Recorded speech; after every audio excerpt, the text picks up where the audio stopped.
what's going on in the world today with all the honest, good people. Late start today.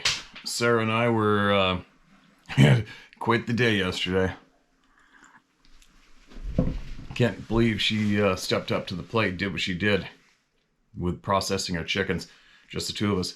And we're going to do the rest of it today. It's a big job. But a side note, for anybody who does this, or is looking to do it, or might be doing it for the first time, well, it's fresh in my mind. I'm going to share this important part of it, all right, that I learned on my own. So the previous 3 times we've done it now, I think, 2 times. We got other friends here helping, and everybody had a little bit of a job, which works against you.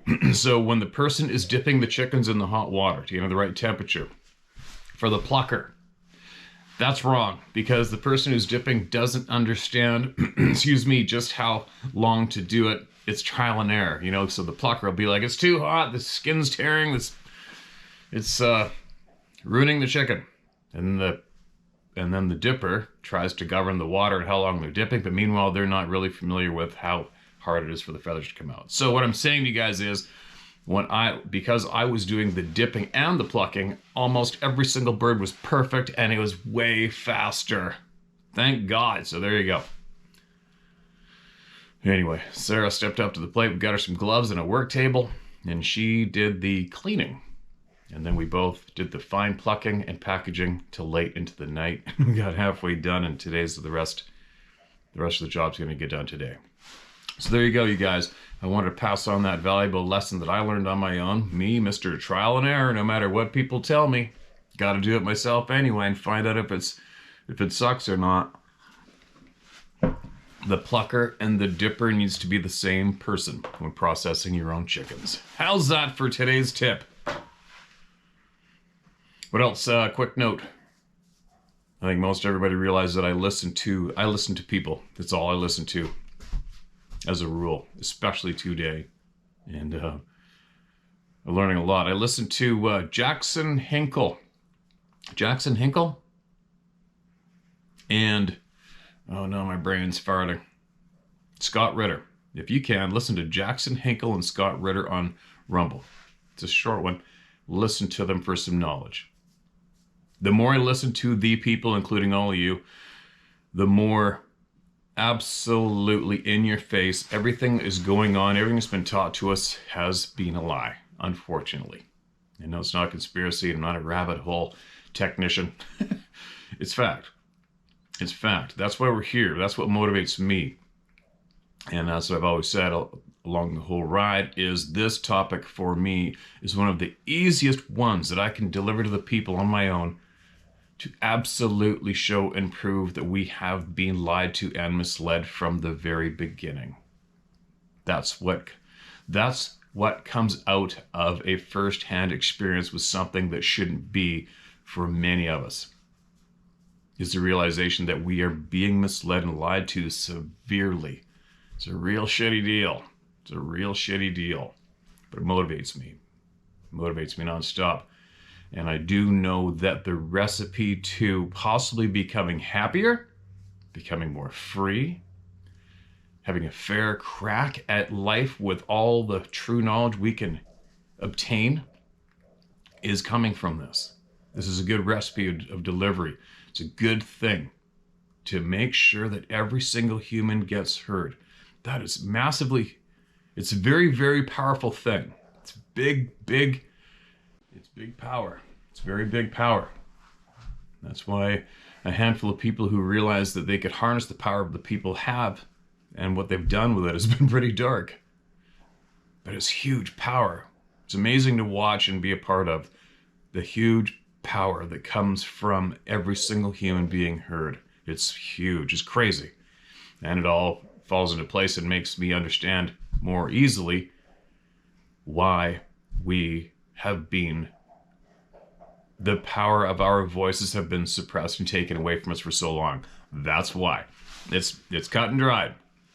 You take the power of the voice away from the people, they lose the power, somebody gains it. You give the people the power to speak, and the power is almost uncontrollable.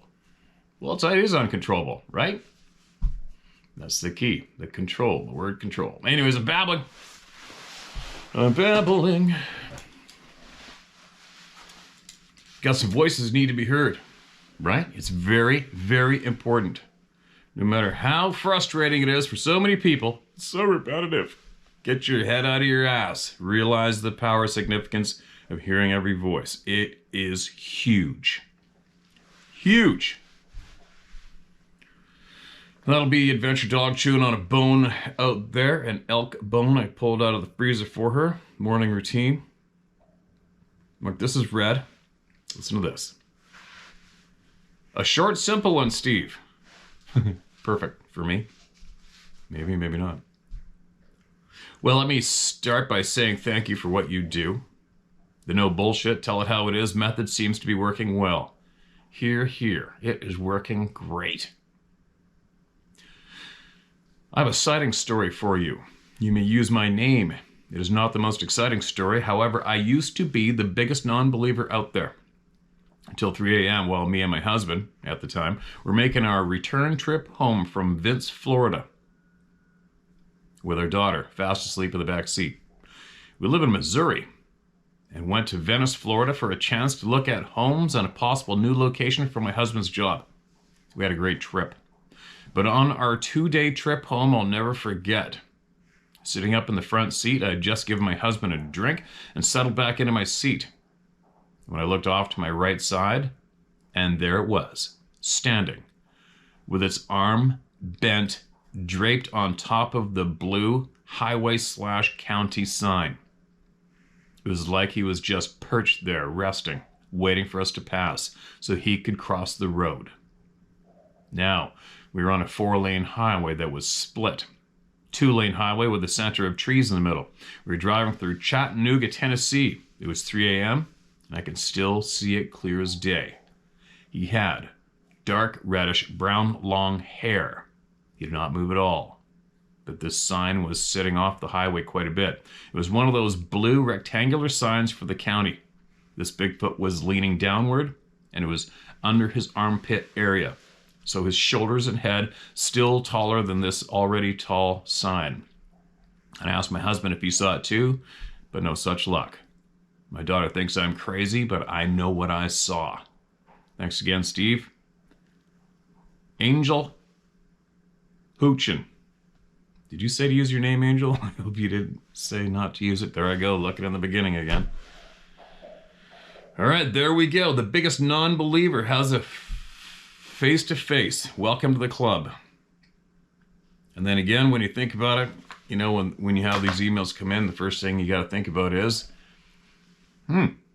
somebody woke up this morning, decided they need some attention online. What should I make up as a bullshit story and seek out this channel on YouTube, find the email, go out of my way to type it out and send it?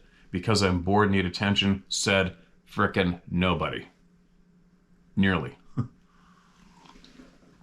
I'll bet there's a couple people, but the first thing you want to do, if you're still struggling trying to get in tune with your intuition, your sixth sense, so you can tell yourself if something's legitimate or not, so you can break free of how we've been conditioned to look at another human being to tell us what's up, which is absolute bullshit. But if you can get in tune with yourself, one thing that may help you is, first off, for a slight baby step in that process may be to listen to one of these experiences and then just think to yourself. Picture the detail, picture what they saw, no matter how simple, how vague it is, or the opposite, and try to picture somebody's brain telling them to make up that story as absolute lie and put it down on paper. Seek out a channel with the title that doesn't even point you to Bigfoot or Sasquatch. Somehow find the email address to that channel and sit down, take that time out of your day, especially being a mom or a dad, and type that bullshit story out and send it along.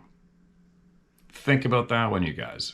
Think about that when you hear one of these experiences, all right? If you're struggling to get in tune with your own intuition, if you're struggling to break free of that bullshit pattern you've been raised with, is to look at one human being standing over there who you don't even know, who you need to repeat what they tell you to say. And if you don't repeat it perfectly, you're failing. Right? Okay, I'm babbling. Here's another one. Thank you so much for sending that experience in. I absolutely appreciate it. You found your people. You're a free, brave woman. Portal/wormhole information. Steve, my name is Joseph, but who I am and my name doesn't really matter. Yes, it does. Always does. What's important is sharing experiences and ideas. I think you're definitely correct in your assumption that these beings are able to shift from different states of matter. I believe they are capable of turning their physical form into things such as light, electricity, shadowy masses, predator invisibility, etc. I agree. Absolutely. I would bet my life on it. At this stage of the game, for me and my puzzle, they can do all the above. They do all the above. In Dave's work, strange things happen in areas with boulder fields, granite, water, volcanic areas, etc. I believe these areas are prone to natural portals due to their high mineral concentrations. Gold is conductive, water is conductive, quartz is piezoelectric. It's either it's spelled piezoelectric. Sorry, I'm not the word slinger. Used in watches.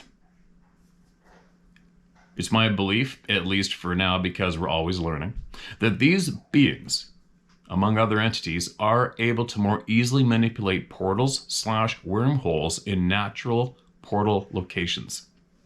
I think this plays into your observation of creek bed activity. Imagine you're a sabe with gold and running water beneath your bare feet. You're standing in and on two of the best electrical conductors on planet Earth.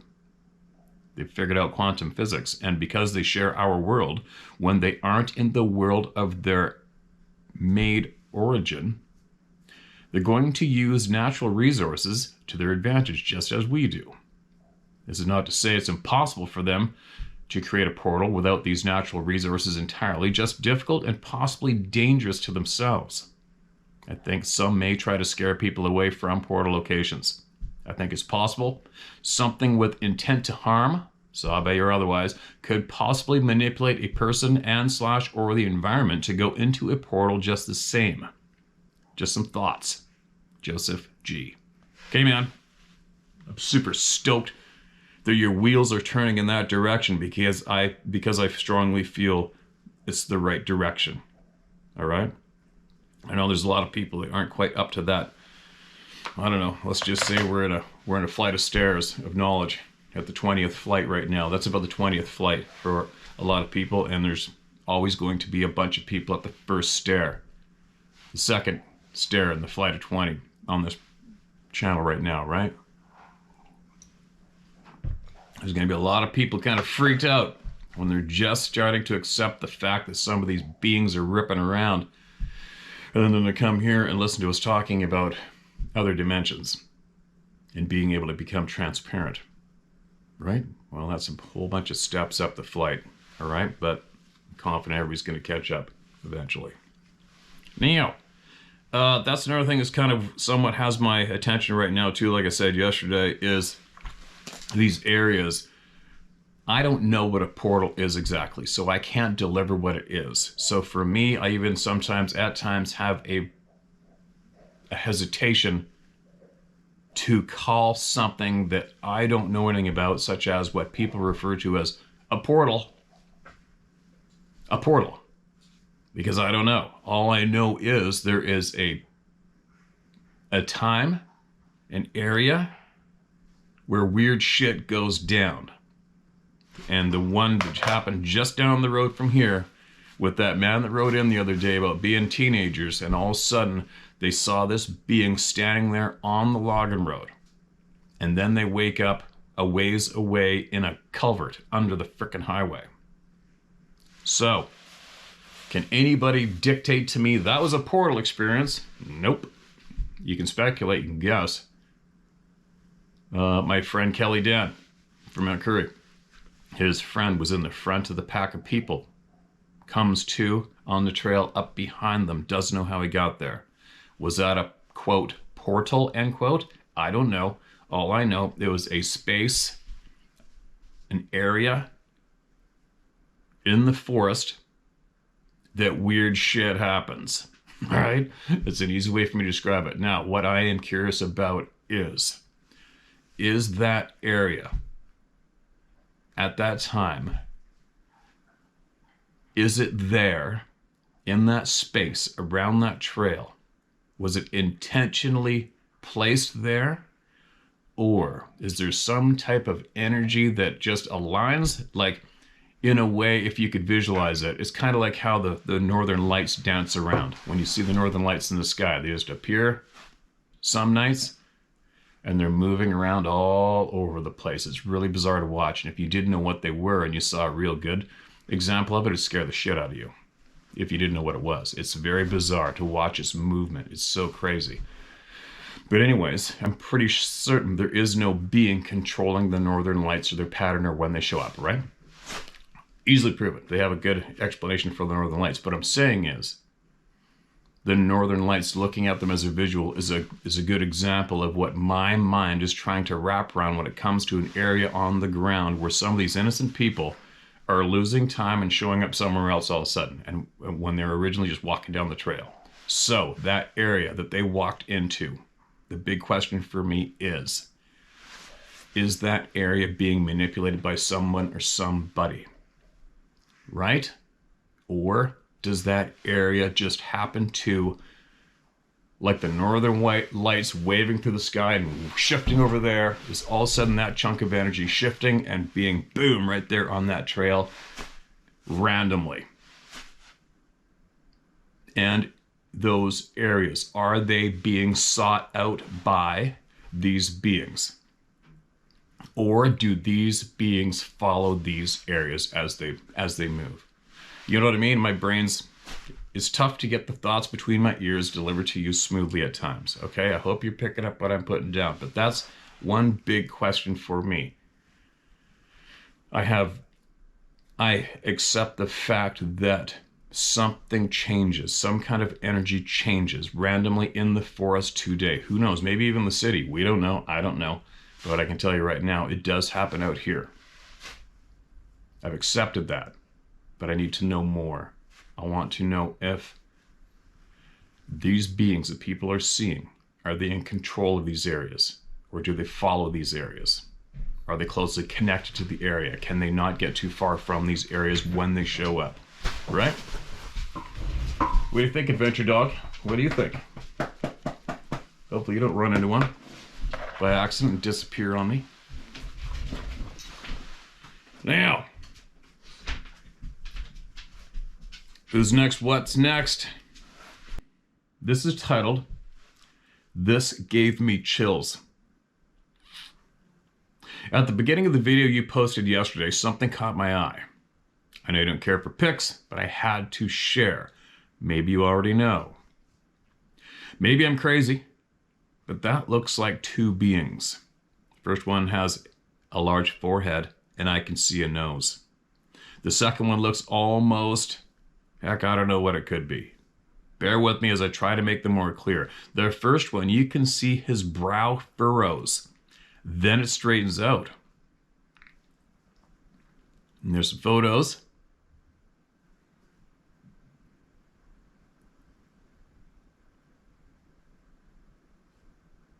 It's definitely a little odd. Above, trying to say that number two moves his head, looks away, then towards your direction. Anyway, maybe I'm crazy, but what the F? Avid watcher. Thankfully not a member of the club yet. Marsha. Marsha, you're a member of the club. You're giving this topic the attention it deserves, and you're digging, your wheels are turning. That means you're a member. You're in. Now, we get a lot of those photos. I'd have to look at the video myself. I don't have time right now to try to dig it up, and then I could enhance it on the editing program and look into it. But to be straight up honest, you guys, just for me, I know shit's going on out there. I know what's going on out there around where I frequent a lot. I know it is. And while I'm out there trying to enjoy my lifetime,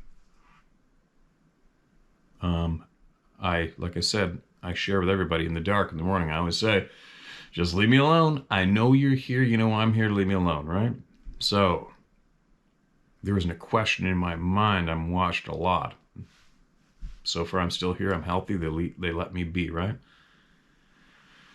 Could that be a being surrounded by elk? So I can tell you in that video, that big bull was down there, and I think there's around a dozen females around there too, and they were also on the other side of what you're pointing to. That means that if something had sent all those, and it was a predator, alarming predator to those elk, they would have bolted like crazy. But if you are one of these absolute elusive beings, maybe possibly you have conquered that weakness and you can maintain being elusive right beside an elk when an elk has a nose 10 times better than ours, right? Who knows? Definitely looks odd. I'm sure everybody's going to go looking for the video now and checking it out. But anyway, appreciate you, Marsha. Thanks for your time. That was a big fly in here. I got to get him out of here. Hold on. All right, here's another one. This is titled Need Feedback, Coyote and Infrasound. All right, we'll see what we can get for you. Hi, Steve. I hope you read this. I need some feedback from you and the listeners. My name is Glenn. I'm from Southwest Pennsylvania near Chestnut and Laurel Ridges. I've had several experiences that I want to share so that you and the listeners can give me your thoughts. The first experience was in August of 2008. I was hiking with my two sons in the middle of the day. My oldest son was 8 at the time and leading my youngest son, who was 5 at the time. I was walking behind them. All of us were within 15 to 20 feet of each other. And suddenly I felt this intense fear and felt like I was being watched from behind me over my right shoulder. The hair stood up in the back of my neck. That has never happened to me. The fear was very intense. I noticed both my sons looked back over the right shoulders, and I made a split-second glance, but I knew we had to leave immediately. So I pushed them along without running until that feeling went away. A few evenings later, I was back in the same general area within a half a mile. It was getting dusk outside, and I hear the craziest sounds I've ever heard in the woods. It sounded like something was being mortally wounded. It lasted maybe 10 seconds and then stopped. The next thing I know, there's a coyote trotting quickly straight towards us, with his tail tucked between its legs. It came from the direction of those sounds. It got to within 20 feet of me, stopped, looked right at me, and then turned 90 degrees, crossed a small creek, and continued walking away from the strange sounds. I searched for strange coyote audio recordings on my computer, or coyotes fighting, but I could not find anything that sounded like what I heard. My first question is, have the forest people ever attacked a coyote before? Because that's what I'm thinking. There may have been 2 or more coyotes, and one was attacked and the other ran away toward me. The same week, another hiker in the same general area found 18-inch footprints. 2 weeks later, I took my 5-year-old back to where I had that intense fear. He's autistic and never speaks spontaneously. But as soon as we hit the trail where the fear was, he said, "Bigfoot, arr." That's interesting. I didn't say anything to him at the time because he enjoyed the woods so much, and I didn't want to talk at all while hiking. Several years later, we were back at the exact spot where I felt that fear, and I stopped him, and I said, "Did you see Bigfoot here before?" And he shook his head, yes. At this point in life, he was not speaking at all. I then said, "Point to where he was." And my son pointed in the direction of the source of fear and feeling of being watched. My second experience is with infrasound, I believe. I was bow hunting alone. There was a small piece of private land that I had permission to hunt.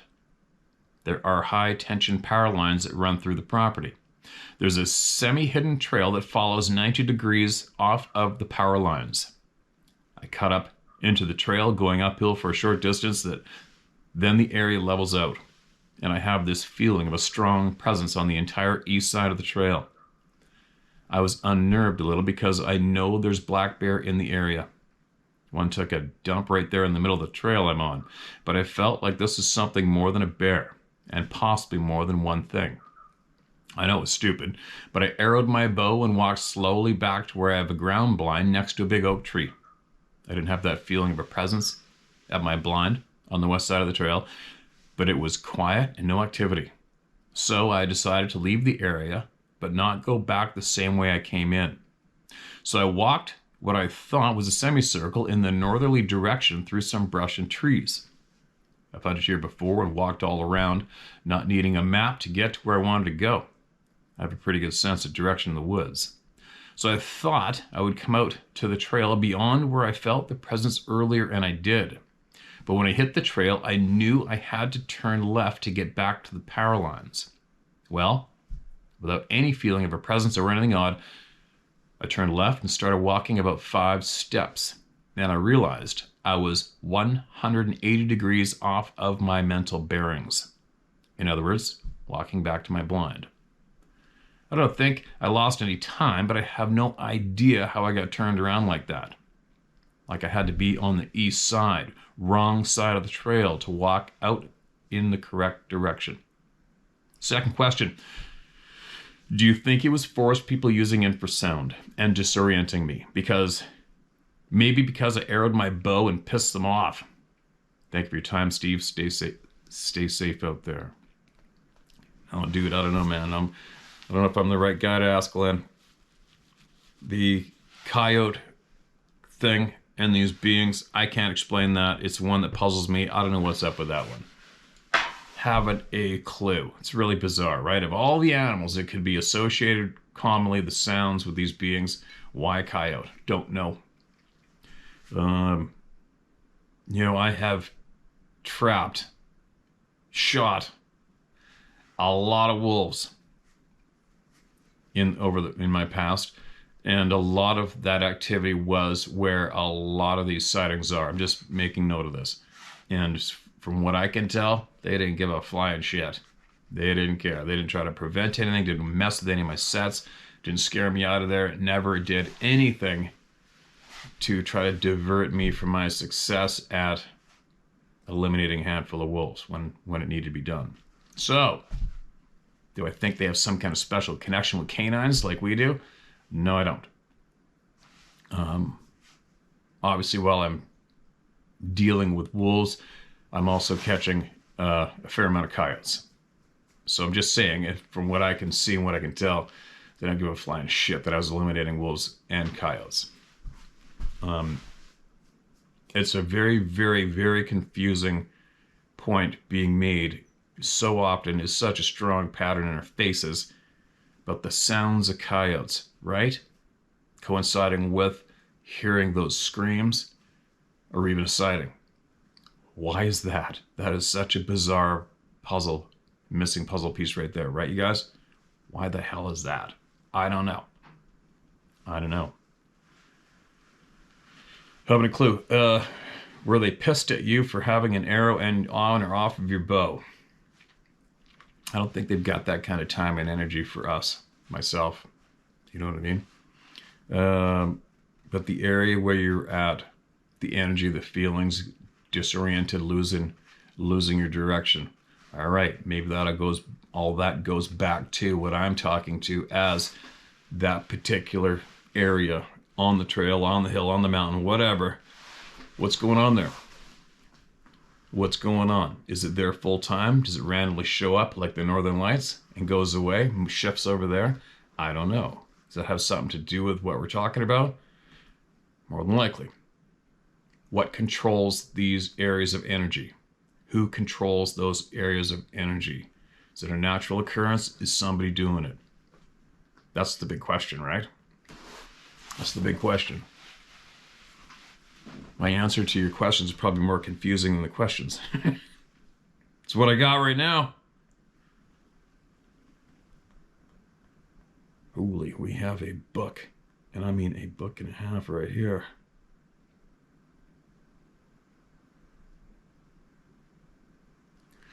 All right, I don't have time to read this one. Sorry. I'm not marking it as read, so I will read it, but it has to be the real long books have got to be read right off the word go. Okay, what do we got? This name sounds familiar. I may have read this. I hope not, but it's really short. Strange experience. Title of this email. Hey, my name is Joe Russo. Feel free to use the story and share my name. I don't care. I've never seen or heard anything like the other viewers of this channel. I live in the city of Farmington, Massachusetts, a very densely populated area with plenty of residences and businesses. Although there is a decent-sized stretch of woods behind my house that spans the length of a few towns, back behind my house is a very popular local spot for dirt bike and ATV riders. I've been there riding several times, and I've also been in the woods in my area and never had anything like this happen to me. One day, I was riding alone. Something I try not to do for safety, but hey, sometimes you got to just ride, right? So I'm riding my normal path down the trail, and about a mile in, I started to feel extremely panicked. I felt like something was on top of me or following me. I became very uneasy and immediately started looking around. I thought there was a person following me or something of that sort, so I became agitated. I stopped, shut down my bike, only to still have the same panicked feeling of being watched or followed. There's nothing there, not one sound either, not a bird, not a crunch of leaves. It was late this fall, by the way, around early November. Just silence. I called out to see if a person was there. I heard absolutely nothing, not an ounce of sound, just silence. Still having these panic feelings, I immediately jumped onto my quad and ripped back up the trail, checking behind me every 10 seconds or so. I saw nothing. I've since returned to this area and had no experience with those type of feelings again. I've only told this story to one person before and was hoping you would have some insight to my experience. Thank you, Steve. Keep up the work. Love your channel, Joe. Okay, Joe, I have a funny feeling, just especially today, any answer I can give you has been shared in this video already, right? Now, another thing, talking about the energy and these spaces in the forest, most people refer to as a portal. And like I said, for me and my puzzle, I can't tell you what a portal is. So I can't tell you with confidence that these areas on the ground are what people call a portal. That's why I might be a little confusing in my delivery. Now, in the past, I've said with my frustration about and pertaining to people saying, oh, we're encroaching on their land, we're encroaching into their yard, we're encroaching on their territory. Bullshit, we are.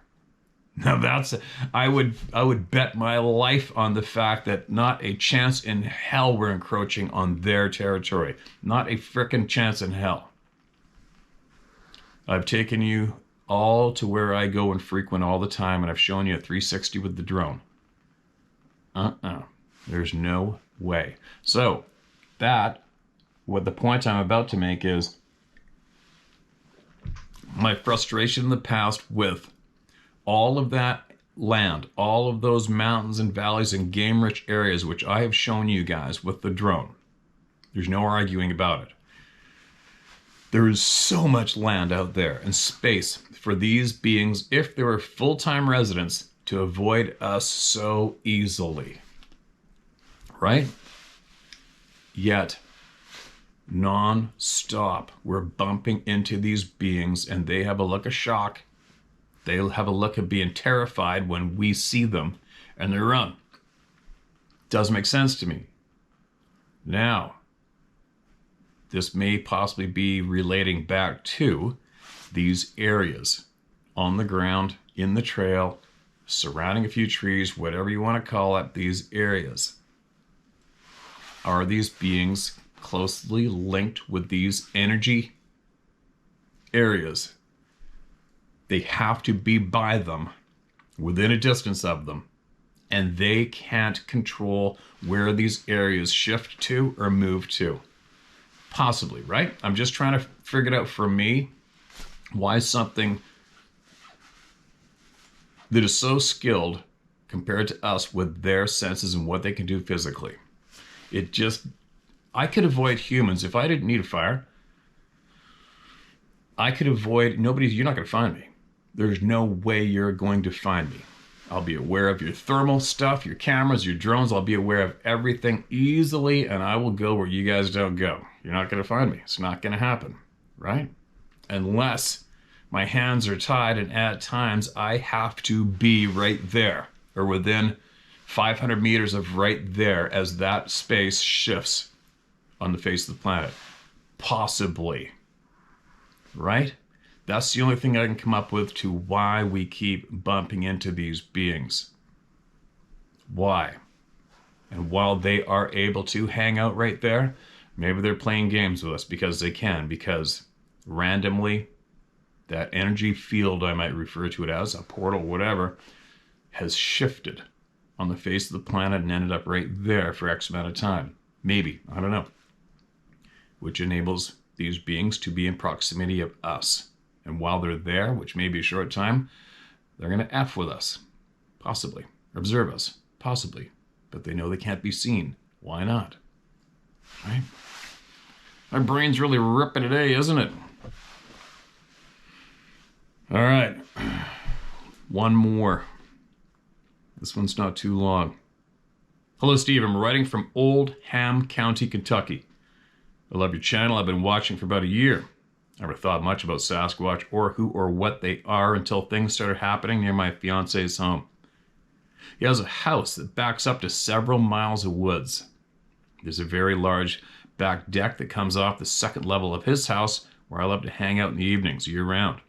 I smoke and drink out there and watch the wildlife and look at the stars.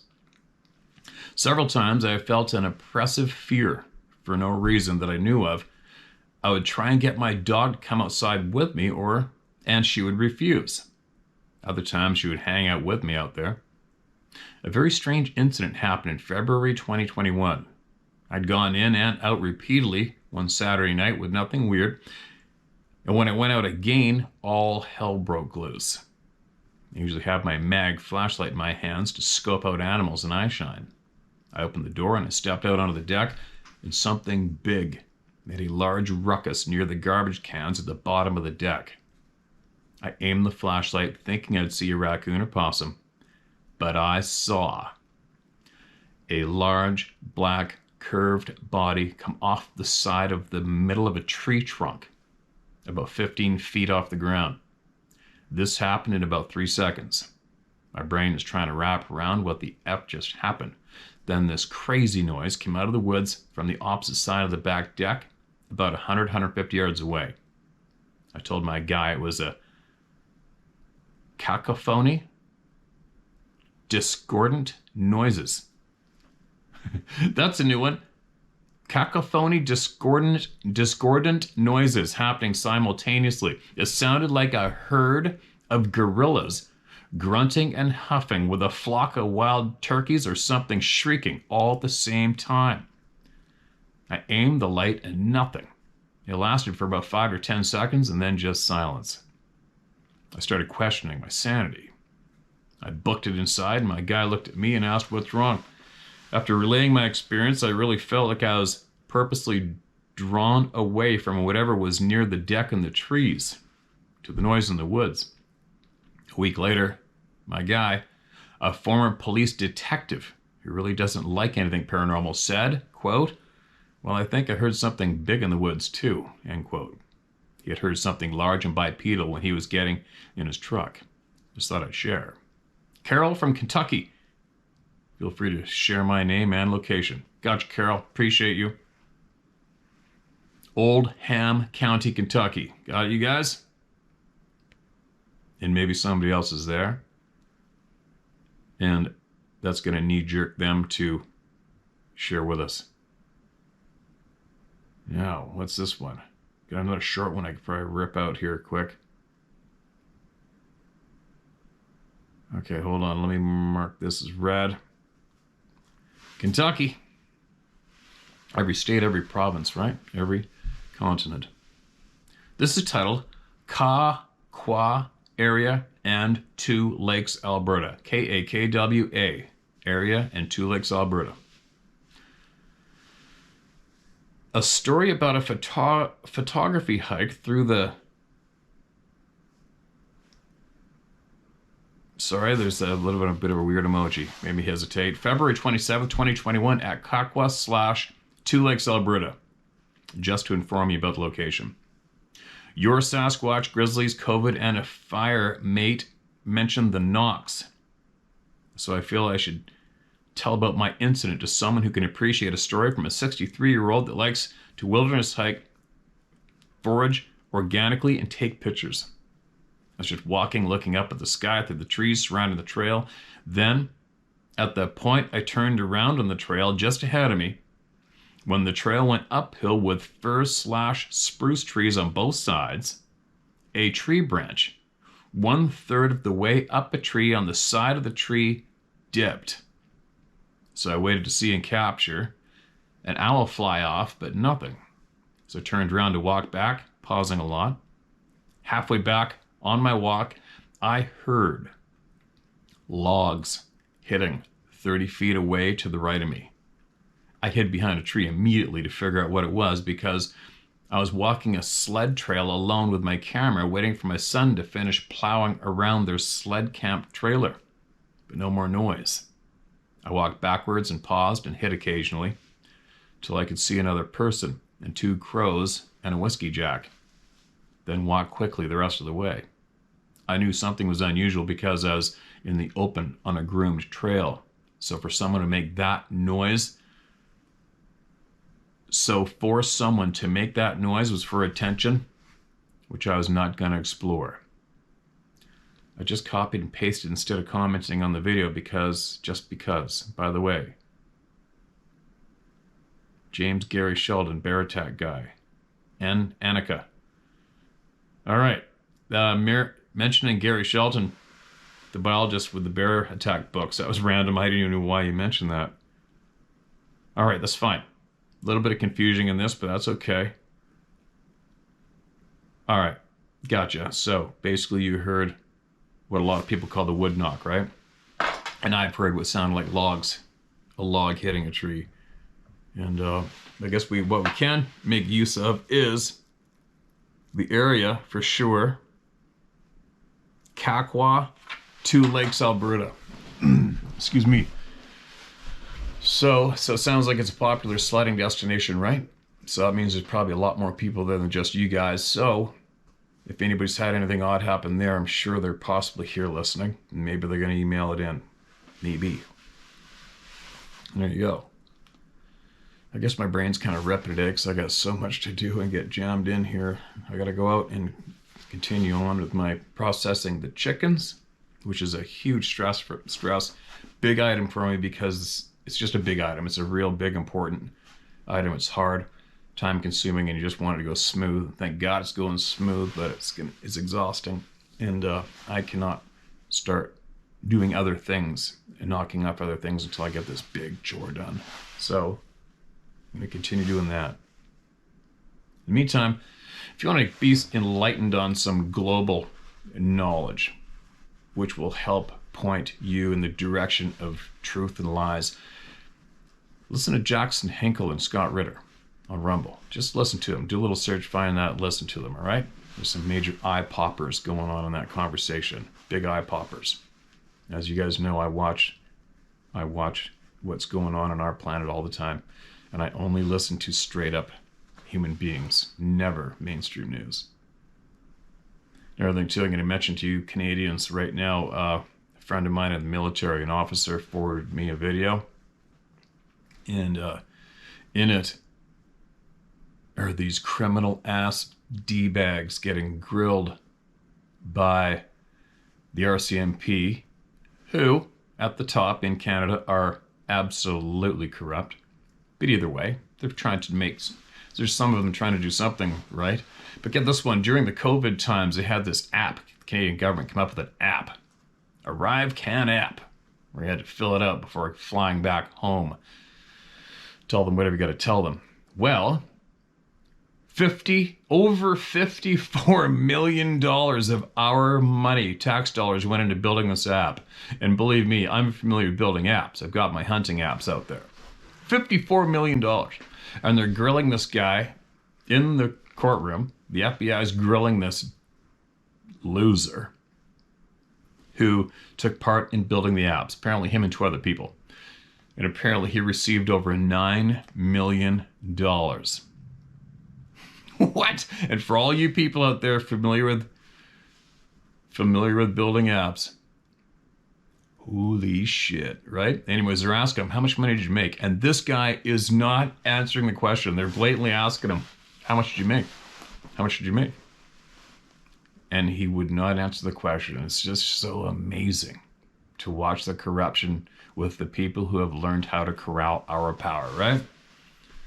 Unbelievable. We'll see what comes of this. I'm watching this story closely in our country, because it just makes me want to puke. Can you imagine that? Imagine if you, any of you or I, bilked our governments out of, I don't know, let's just say $20 million. All right? And next thing you know, you're sitting on the hot seat in the courtroom, and you have the arrogance and the confidence to not answer questions. Could you imagine if you or I were in that position? What would happen to us? Crazy, right? That's a little random off topic, but something I'd share for people that care. Now, what else? This black camo hat. You can subtly see there's camo in this. She went and put these on sale too. Want to show the people. And this snow camo hat, which I think is cool as F. That's on sale. Something else, and she said the ladies' tops are on sale in her store. It's funny when you mention that people blow a gasket. I think a lot of people don't understand that the shipping cost is included in the cost of all of her items. And the shipping is absolutely ridiculous. It's crazy. She said that she can ship, I believe she said she can ship 3 or 4 items to New York or Florida for the same cost to ship one item, say from here to Vancouver, which is 4 hours away. How effed up is that? So anybody that might be a little, what the hell's going on with the price of her goodies? I think it's nearly $20 at the price of the hats for shipping. Anyways, there you go. The shipping costs are included in the prices, all right? So a lot of people are going to glance at a store and go, holy shit, how much for a hat? That's the shipping's involved, and that's got nothing to do with her. So anyway, there you go. She's got these 2 on sale. I don't know how long for, but let her rip if you're interested. There you go, shared. I've been babbling a lot today. I gotta go. Maybe I get so hyper and excited because of all the things I gotta do, and it makes my brain scramble. Share my story at howtohunt.com. Get those experiences in, no matter how insignificant you feel they may be, because they're not going to be insignificant to somebody else. And it's all helping. All right? And everybody knows my schedule right now. The fall time, I probably shouldn't even be sitting here with how much little time I have. For all of you who are impatient because I haven't traveled yet to go meet people when it comes to this topic. I can't. I can barely even return their emails right now, okay? But I will, as long as I survive and live through my upcoming remote adventures and knock them off. And I don't know if you've noticed, but I still make what I am passionate about in life priority. If you haven't noticed that yet, that's how I take myself through life. I make my passions priority, no matter what.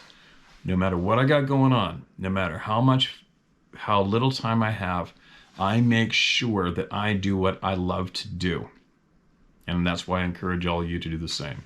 You must, all right? Because as long as you can do what you love to do, in a way, that's like thumbing the bad guys, right? That means that you are not absolutely controlled and directed. I gotta shut up. I'm babbling. I'm probably annoying as F right now. Share my story at howtohunt.com. I'll be back again.